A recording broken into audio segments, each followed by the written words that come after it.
Our next question has to do with giving. For many, this issue is not very popular, especially when it's connected with the Old Testament teaching about tithing. So this listener asks, what about tithing? Is it for today?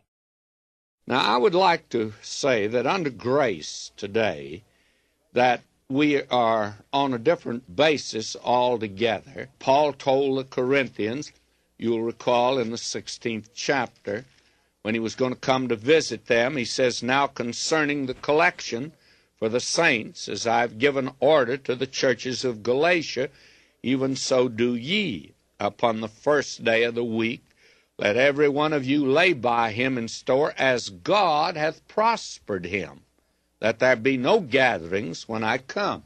Now, Paul made it very clear in that particular passage that he was not asking for tithes, but that actually he was asking for a gift as God had prospered them. And I believe that giving today should be put on that scale, that as God has prospered you, that's the way you're to give. And I believe that there are many Christians today that are giving the tithe when they ought to be giving at least 2, 3, 4, 5 tenths to the Lord's work, because God has prospered them that way. And we ought not to be attempting to accumulate a large sum of money to leave for relatives to fight over after we're gone. And right now, we need to be putting money into the Lord's work.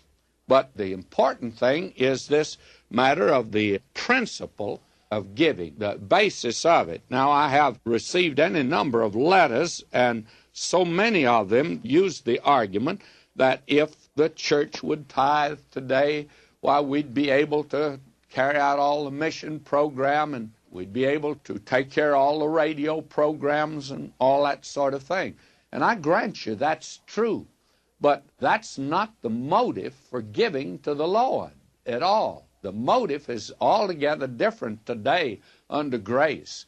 Now, back under the law, God required not just 1/10. Obviously, there were about 3/10 that were required. You see, Israel was a theocracy, and the government of Israel was a government whereby the priests and the judges, until the time of the king, they were the ones that controlled the people and ran the government. And there was tithes given for that purpose, so that it's estimated today that at least Israel gave about 3/10 actually to the Lord's work, and it was required. Now I'm going to turn over to 2 Corinthians and pass on here God's basis, principle by which we're to give. Now he writes, and I'm reading the 8th chapter of 2 Corinthians, and I'm going to read an extended section here. Will you listen? Moreover, brethren, we do you to wit of the grace of God bestowed on the churches of Macedonia, how that in a great trial of affliction, the abundance of their joy and their deep poverty abounded unto the riches of their liberality.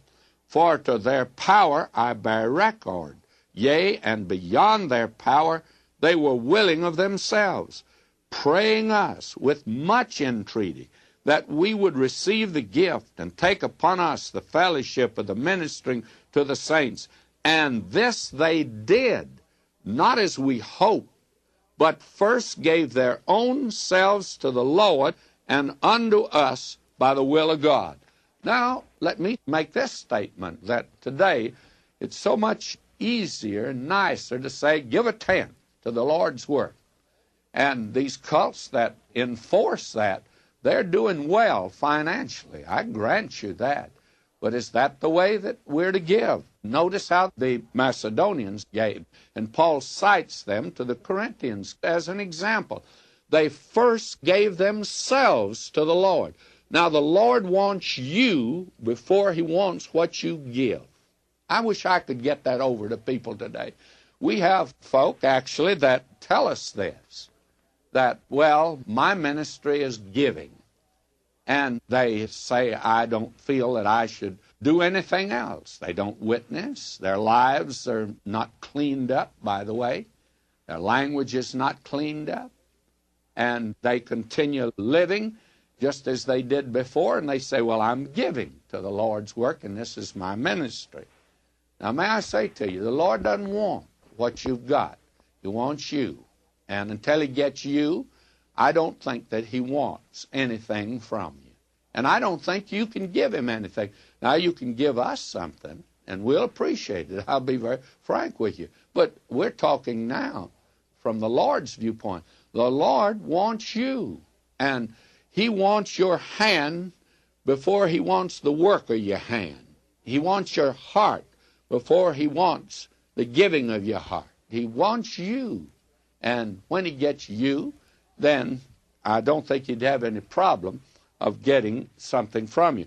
Now, Paul goes on to speak in 2 Corinthians, the 8th chapter. He says, for we know the grace of our Lord Jesus Christ, that though he was rich, yet for your sakes he became poor, that ye through his poverty might be rich. And herein I give my advice, and this is expedient for you, who have begun before not only to do, but also to be forward a year ago. Now therefore perform the doing of it. In other words, Paul says, now that you've given yourself to Christ, and you're not keeping books with him now, you're not giving him a tenth because he's demanded it. You're giving to him out of a heart of love. And I believe when you do that, it's going to be more than a tenth. But I do think there are some people today that are actually in poverty and not required to give that tenth. Now, I know that hurts because a great many organizations today are just insisting that you give a tenth to it. And Paul went on to say that this matter of giving is a matter of bounty and not of covetousness, and that if you sow sparingly, you're going to reap sparingly. And that's in the Lord's work today. Now, these are the great principles on which we're to be governed today. One of the reasons that some of us are so poor today is simply because we have been so stingy with God's work, because we're told, every man according as he purposeth in his heart, so let him give, not grudgingly or of necessity, not because you feel like you have to give a tenth. For God loveth a cheerful giver. And this is a grace that he gives to you. And grace giving is different than legal giving, my friend. Now, I trust that I've touched on this subject and that it might be helpful, at least that I might be understood.